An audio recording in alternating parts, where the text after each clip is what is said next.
All right, we'll bring in now Nebraska Senator Pete Ricketts. He is a member of the Budget Committee, member of the Foreign Relations Committee, joining us from the Capitol.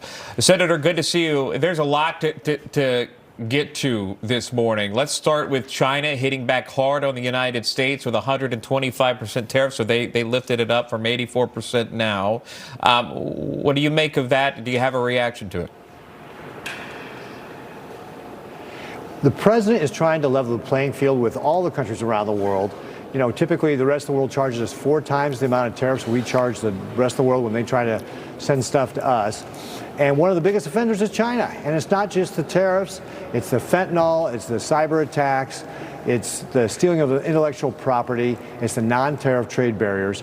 And they are one of the worst offenders. And the only thing that China understands is brute force. The president understands that after his first term. And now this is where the president's saying, hey, China, you're going to be held accountable. You're going to treat us fairly, or we're not going to be able to do business like we've done in the past. Sure. The president not backing down, by the way. Although he's doing the 90-day pause for all the other countries, he's full steam ahead when it comes to China. I'd like to share you some of the reaction we've noticed from mainstream media, this one particularly from the Wall Street Journal. And perhaps it's an op-ed, so it is an opinion piece. Take that into consideration.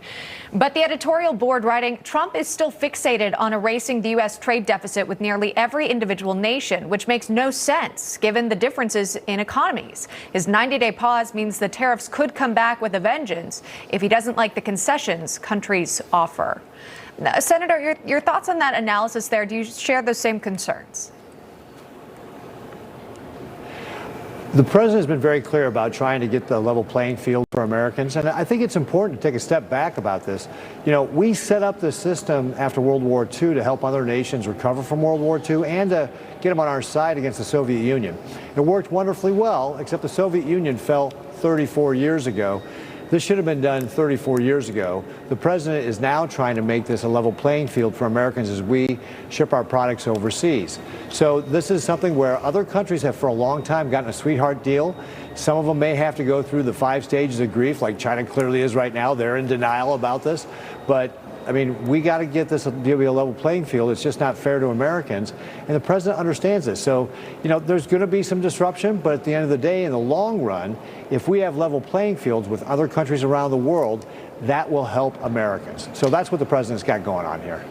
Senator, specifically yesterday, there was a cabinet meeting, and we learned a little bit more about what's happening in terms of DOGE, if you will, and cuts and wasteful spending. The Secretary of Defense, Pete Hegseth, recently announcing that he is cutting the Defense Department budget by around $5 billion, canceling some defense contracts that he deems unnecessary or wasteful spending. Did you have an opinion on that, again, of watching this administration, particularly now the Defense Department slashing their budget? We all know that there's lots of waste, fraud, abuse in government. And of course, reviewing what the previous administration done is nothing new.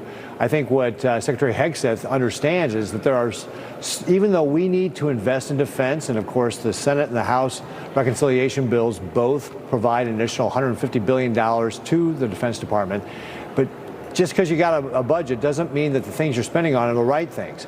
We know that we've got room for improvement in every agency, including the Defense Department. And then what those dollars can be used for is reinvesting in the programs that are actually going to make us safer. So I applaud the Secretary and all the cabinet secretaries for looking at their organizations, finding the places where they're spending money that is just not what's going to make us safer, stronger, more prosperous.